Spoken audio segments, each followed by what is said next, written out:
Kahit may price freeze, umabot na raw sa 100 piso kada litro ang presyo ng gasolina sa ilang bayan sa Bohol.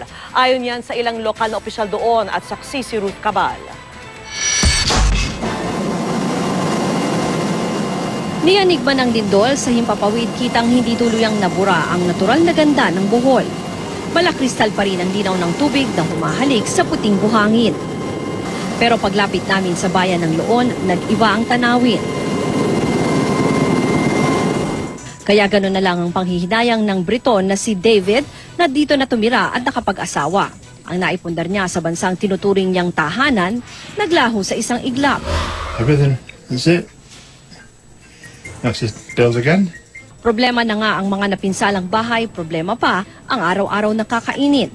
Dahil iilan lang ang bukas sa pamilihan sa Tagbilaran, dagsa ang mga nasa grocery store na ito na kahon-kahon kung mamili.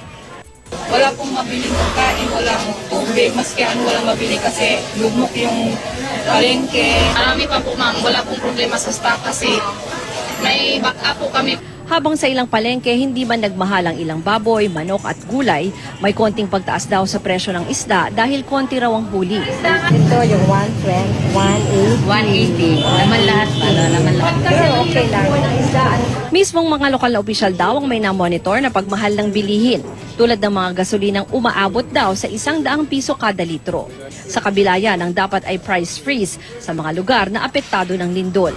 Kung nagsasamantala, maabuso itong mga negosyanteng ito, ay sinasabi ko sa ating mga mayors na babakapan natin sila kung punahin nila o kaya pasaran nila or kung ano man dahil lalo na ngayon sa panahon na sakuna ay hindi naman dapat na pagsasamantalan yung mga biktima.